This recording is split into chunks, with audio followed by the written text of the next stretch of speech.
دل پہ ہاتھ رکھ کے ذرا سوچ کے بتاؤ، آپ کی جتنی عمر ہے، 10 سال، 15 سال، 20 سال، 40، 50، جو بھی آپ کی عمر ہے، کیا آپ کی زندگی میں کوئی شام ایسی آئی ہے کہ آپ اپنے گھر گئے ہوں اور آپ نے اپنے ابو جی کو، اپنے پتا جی کو گلے سے لگایا ہو اور کہا ہو کہ ابا مجھے تجھ سے بہت پیار ہے، لیکن میں ڈرتا ڈرتا تیرے سے کہتا نہیں ہوں، میں تجھے چھپ کے محبت سے دیکھتا ہوں؟ آپ نے کبھی کبھی ایسا کیا ہے؟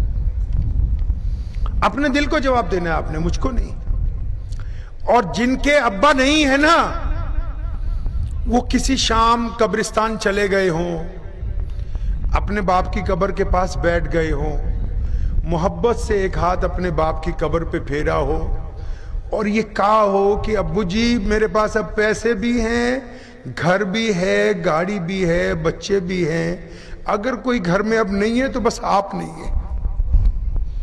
آپ کی زندگی میں کبھی کوئی ایسی شام آئی ہے کہ آپ نے اپنی امی کو کہا کہ اماں میں آج تیرے پیر دبانے کے لیے بیٹھوں گا، ابا تو نہیں رہے لیکن میں تجھ سے بہت سی باتیں کرنا چاہتا ہوں، آپ اپنے دل کی باتیں مجھ سے کرو، آپ میری ماں ہو۔ آپ کے دل میں کبھی کوئی ایسی شام گزری ہے آپ کے گھر میں؟ سب کو پوچھتا ہوں میں، کوئی مذہب کی قید نہیں ہے، کوئی شام گزری ہے آپ کے گھر میں ایسی کہ آپ نے ماں کو کہا اماں مجھ سے اپنی تکلیف بتاؤ؟ نہیں گزری۔ کبھی اچھا آپ گھر میں اپنے بچوں کے لیے گھوڑا بن گئے ہوں؟ کبھی آپ نے کہا اپنے بچوں کو کہ میں یار تمہارا دوست ہوں، تم مجھ سے کھیلو؟ آپ اپنے بچوں کے لیے سواری بن گئے ہوں؟ کچھ ایسا کیا آپ نے؟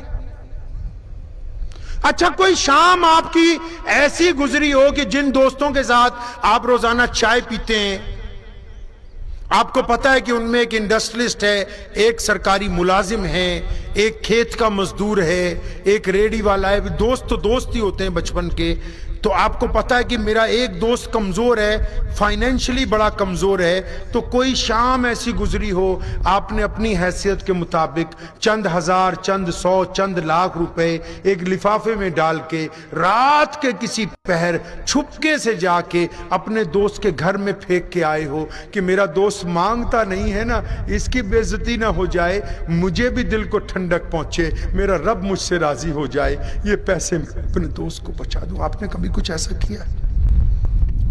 یہ سب باتیں میں اس لیے پوچھ رہا ہوں، میرے محمد صلی اللہ علیہ وسلم ایسا ہی کرتے تھے۔ انہوں نے بلال کو کہا کہ میری ماں زندہ ہوتی میں نماز چھوڑ کے اپنی ماں کو سننے جاتا۔ انہوں نے ام ہانی کو کہا کہ اب میرے ابو کیسے تھے مجھے بتاؤ۔ وہ اپنی بہنوں اور رشتہ داروں کے گھروں میں رات کو چھپ چھپ کر سامان بیچتے ہیں۔ اچھا یہ بتاؤ کبھی آپ نے کسی روتے ہوئے کو ہنسایا ہے؟ اچھا آپ نے کبھی کسی بیمار کو یقین دلانے کی کوشش کی ہے کہ یار تو بیمار ہے تو کیا ہو گیا، اچھی دوائی کریں گے، ہم سب تیرے ساتھ ہیں، ہم مل کے اس بیماری سے لڑیں گے، ہم اچھے ہو سکتے ہیں، تم بالکل ٹھیک ہو جاؤ گے؟ آپ نے کیا کبھی کسی کو ایسا یقین دلایا؟ کچھ بھی نہیں۔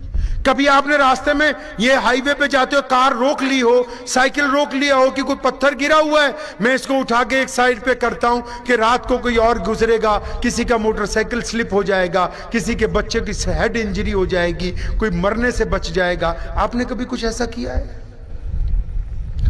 اگر آپ کچھ ایسا نہیں کرتے تو پھر آپ کیسے سمجھتے ہیں کہ آپ ایک اچھے مسلمان ہیں، ایک اچھے آپ ہندو ہیں، اچھے سکھ ہیں، اچھے عیسائی ہیں، اچھے جینی ہیں، اچھے بودھی؟ میرے بھائی کیا آپ کا مذہب آپ کو انسانوں کی ہمدردی کی طرف نہیں لے جا رہا؟ جبکہ حقیقت یہ ہے کہ تمام مذاہب نے اس بات کو واضح طور پر کہا، اور اسلام نے تو دو ٹوک کہا۔